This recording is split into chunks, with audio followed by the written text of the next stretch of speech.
Alam nyo ba na may 4 na pagkain sa hapunan na puwedeng tuluyang sumira sa kidney ninyo kahit akala nyo ay ligtas? Alam nyo ba na isang maling ulam sa gabi ay maaaring magtulak sa isang tao sa dialysis habang buhay? At alam nyo ba na karamihan sa mga Pilipinong edad pataas ay nagkakasakit sa kidney, hindi dahil sa gamot, kundi dahil sa hapunang mali? Magandang araw po sa inyong lahat. Ako po si Dr. Antonio Reyes at ngayong gabi ay pag-uusapan natin ang isang napakahalagang paksa, lalo na para sa mga mahal nating lolo at lola, nanay at tatay, mula edad 45 hanggang 90 pataas. Marami po sa atin ang nagsasabing, okay lang yan, ulam lang naman sa gabi. Pero ang totoo, ang ilang pagkain sa hapunan ay tahimik na pinapagod ang kidney. Araw-araw, gabi-gabi, hanggang sa tuluyang masira ito. Kaya ngayong araw, ilalantad ko po ang umakatang pagkaing dapat agad iwasan sa gabi at puri alternatibong pagkain na makakatulong magpagaling ng inyong kidney at bigyan kayo ng mahimbing na tulog. Mga mahal ko, huwag po ninyong laktawan ang video na ito. Yung pang-4 na pagkain. Halos lahat ng Pilipino kinakain ito tuwing gabi.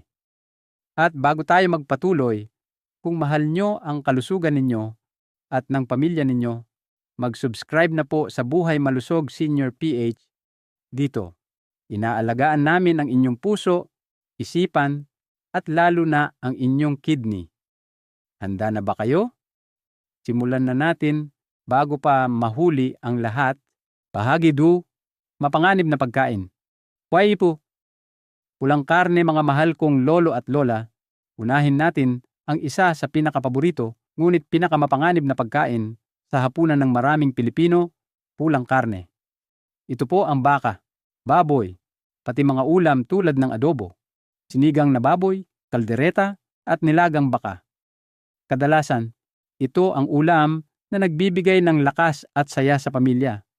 Pero sa totoo lang, ito rin ang tahimik na kalaban ng ating kidney, lalo na kapag kinakain sa gabi. Bakit po delikado? Ang pulang karne ay puno ng protein.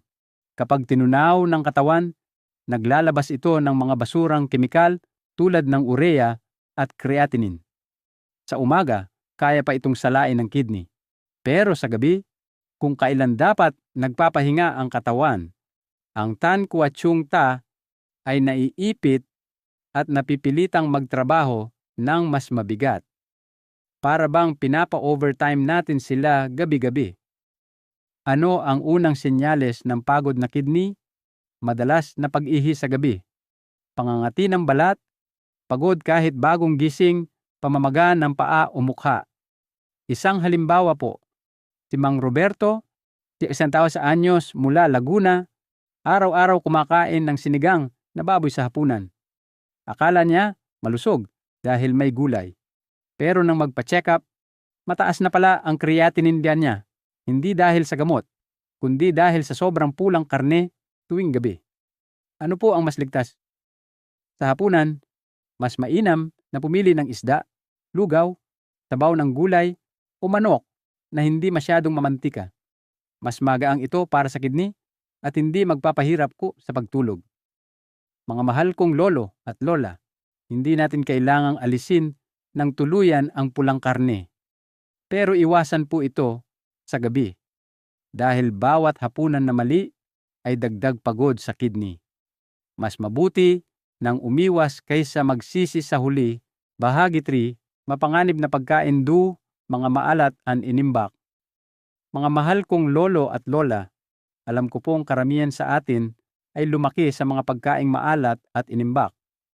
Sa probinsya man o sa lungsod, bahagi na talaga ng kulturang Pilipino ang tuyo, daing, itlog na maalat, bagoong, at pati mga binurong pagkain. Mura, masarap, at mabilis ihanda, kaya karamihan, ginagawa itong hapunan gabi-gabi.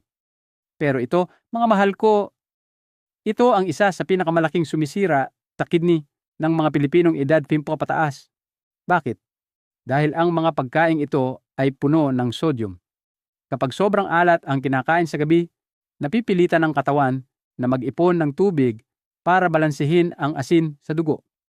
Ang resulta, ang kidney ay hindi nakakapahinga, kundi nagtatrabaho buong magdamag para ayusin ang sobrang sodium. At hindi lang po iyon. Ang mga pagkaing maalat ay nagpapataas ng blood pressure sa gabi. At alam naman po natin na napakaraming Pilipino ang may high blood.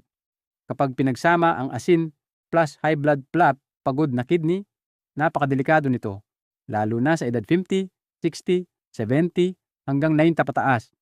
Ano ang mga senyales? Pamamaga sa paa o mukha, madalas na pagkauhaw, pag-ihi ng paulit-ulit tuwing gabi, sakit ng ulo paggising.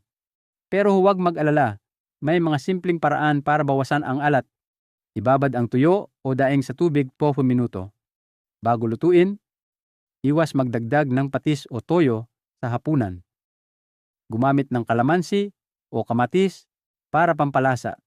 Pumilin ng sariwang isda kaysa inasinan. Lahat po ng pagkaing ito ay maaari pa ring kainin. Pero sa araw lamang, huwag na pong gawin hapunan. Sa gabi, piliin ang magaan, hindi maalat, at hindi nagpapahirap sa kidney. Mas mahalaga po ang kalusugan kaysa sa isang subong maalat.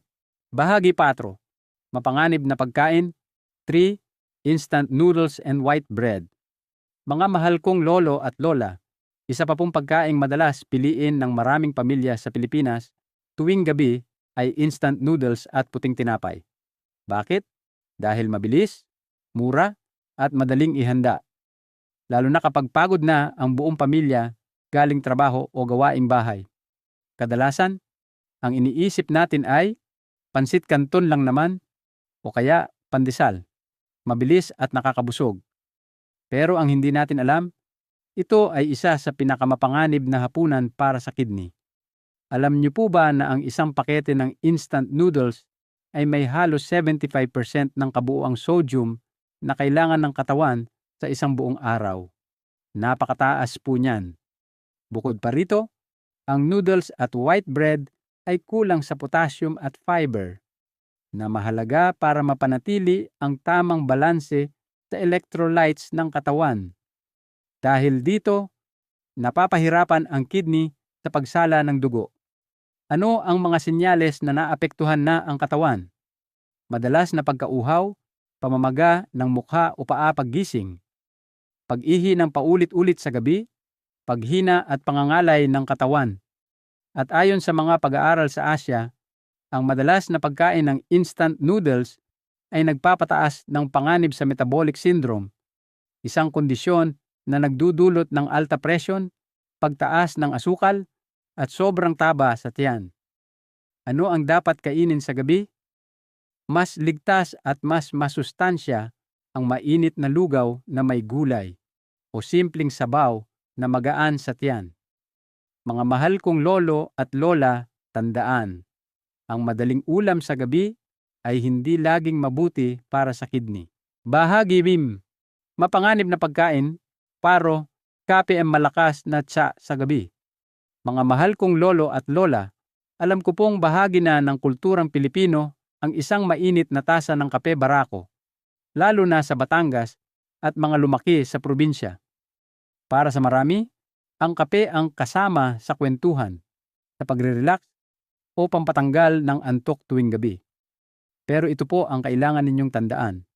Ang kape at malalakas na tsaa ay hindi dapat iniinom pagkatapos ng alas 7 ng gabi, lalo na para sa edad 45 pataas. Bakit? Dahil ang caffeine sa kape at tsaa ay isang diuretic. Ibig sabihin, pinipilit nito ang kidney na gumawa ng mas maraming ihi. Kaya kapag uminom ng kape sa gabi, siguradong tiyatayo kayo ng paulit-ulit para umihi. At dahil dito, hindi kayo makakakuha ng mahimbing at tuloy-tuloy na tulog. At kapag kulang ang tulog ng isang tao, hindi nabibigyan ng katawan ang tamang pagkakataon para ma-repair ang kidney.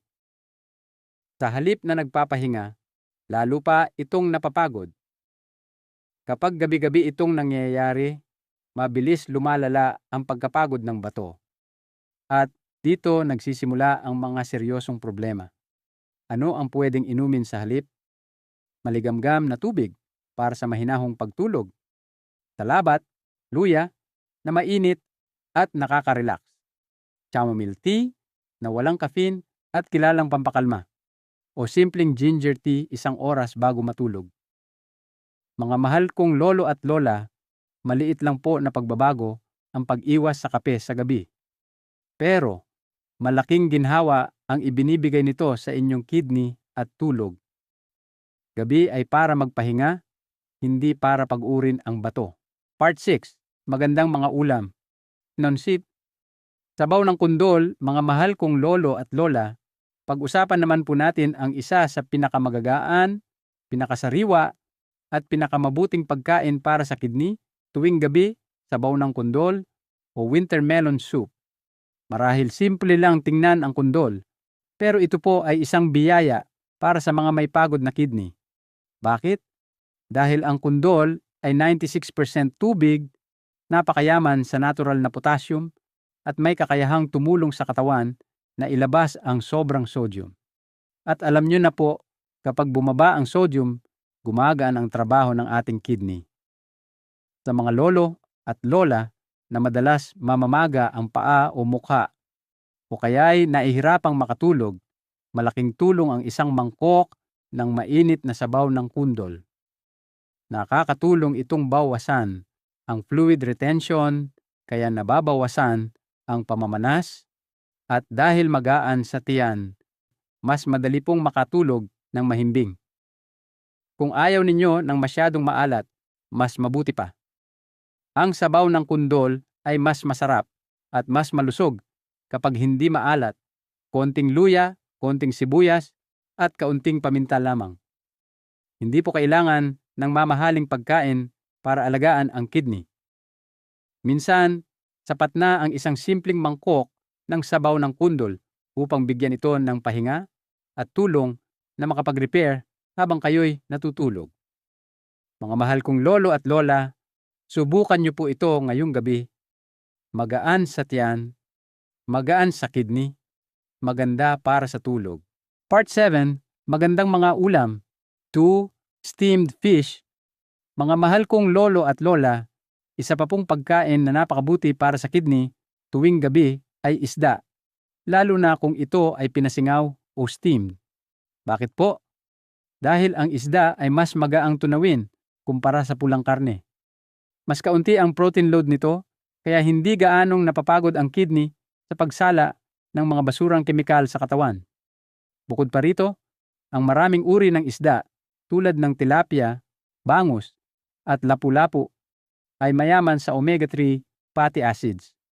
Ang omega-3 ay kilalang tumutulong sa pagbawas ng pamamaga, pagpigil sa pagkasira ng mga daluyan ng dugo sa kidney, at pagtulong sa mas maayos na daloy ng dugo. Ibig sabihin, habang kumakain kayo ng masarap na isda, nagbibigay rin kayo ng proteksyon sa inyong tiyan. Simple lang po ang pinakamalusog na paraan ng pagluto. Ilagay ang isda sa steamer. Lagyan ng luya, sibuyas, at konting paminta. Huwag nang magdagdag ng mantika o sobrang asin. Hayaang maluto ng dahan-dahan para lumabas ang natural na tamis ng isda. Magaan ito sa tiyan. Hindi nakaka-bloat at perfect na perfect para sa hapunan ng mga senior. Mga mahal kong lolo at lola, tandaan ninyo, isda sa gabi, husi ginhawa sa tiyan. Isang simpleng ulam pero napakalaking tulong para mapanatili ang lakas at sigla ng inyong kidney. Part 8. Magandang mga ulam. Tricinum, lugaw, black sesame. Mga mahal kong lolo at lola, kung naghahanap po kayo ng pagkain na hindi lang magaan sa tiyan, kundi tunay na nagpapalakas at nagpoprotekta sa kidney, subukan ninyo ang lugaw na may itim na linga, black sesame. Sa simpleng hitsura nito, marami po itong taglay na sustansyang kailangan ng katawan, lalo na ng mga senior. Ang itim na linga ay kilalang mayaman sa vitamin E, calcium, at antioxidants. Ang kombinasyon ng tatlong ito ay tumutulong para protektahan ang kidney laban sa pamamaga at pagkasira. Para itong maliit na buto, pero napakalakas ang benepisyo para sa inyong bato. Bukod doon, malaking tulong din ito sa mga may problema sa pagdumi. Dahil mataas ang fiber ng itim na linga, nakakatulong itong bawasan ang constipation, kaya mas magaan ang pakiramdam at mas hindi na-stress ang katawan. At para sa mga lolo at lola na hirap makatulog, perfect po itong kainin sa gabi. Dahil magaan sa tiyan at may natural na antioxidants, nakatutulong ito sa mas mahimbing at tuloy-tuloy na tulog. Pinakamainam po itong kainin 2 na 3 beses bawat linggo, hindi kailangan araw-araw. Isang mangkok ng mainit na lugaw na may dinurog na itim na linga, sapat na upang bigyan ang katawan ng init, ginhawa at proteksyon. Mga mahal kong lolo at lola, minsan ang pinakamabisang gamot ay nasa isang mangkok ng lugaw na puno ng pagmamahal at pag-aalaga. Part 9, magandang mga ulam po, chamomile tea. Mga mahal kong lolo at lola, ang huli ngunit isa sa pinakamabisang inumin sa gabi para sa kalusugan ng kidney ay ang chamomile tea o tsa na gawa sa bulaklak ng manzanilla. Hindi po ito tulad ng kape o malalakas na tsaan na may caffeine. Ang chamomile ay 100% caffeine-free, kaya napakainam para sa mga senior na gustong magkaroon ng mahimbing at payapang tulog. Ang chamomile ay kilala sa kakayahan nitong pababain ang stress hormones sa katawan. Kapag mababa ang stress, mas nagiging kalmado ang puso, mas bumabagal ang tibok ng puso, at mas nagiging stable ang blood pressure, isang malaking tulong para sa mga may high blood o pagod na kidney. Mas mahalaga pa rito, habang tayo ay natutulog, doon nagsisimulang mag-repair ang kidney. Kaya kung ang tulog ay mahimbing at hindi putol-putol, mas nagkakaroon ng pagkakataon ang tiyan na magpahinga at gumaling. Mainam uminom ng chamomile tea 30 to 60 minuto bago matulog. Isang tasa lang ng mainit na tsaa ay sapat para bigyan ang katawan ng ginhawa at ang tiyan ng pagkakataong makapagpahinga. Mga mahal kong lolo at lola, minsan ang pinakamagandang regalo na maibibigay natin sa ating katawan ay isang tasa ng chamomile tea para sa isang gabi ng tunay na pahinga. Mga mahal kong lolo at lola, tandaan po natin, ang pagtanda ay hindi nakakatakot dahil sa sakit. Nakakatakot ito kapag mali ang ating kinakain, lalo na sa maling oras. Isang simpleng pagbabago lang sa hapunan, pag-iwas sa maalat, mamantika, at mabibigat na pagkain, ay maaaring magbigay sa inyong kidney ng bagong lakas, mas mahabang buhay, at mas masayang panahon kasama ang pamilya. Kung nakatulong po sa inyo ang video na ito, hinihiling ko po ng buong puso. Pakishare po sa inyong mga kaanak at kaibigan, lalo na sa mga senior na nangangailangan ng kaunting gabay para maprotektahan ang kanilang kidney.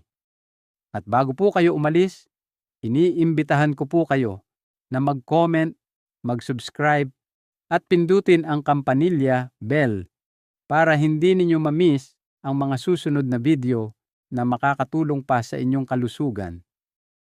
Mga mahal kong lolo at lola, alagaan natin ang tiyan ngayong gabi para makahawak kamay pa natin ang pamilya sa mas mahabang panahon.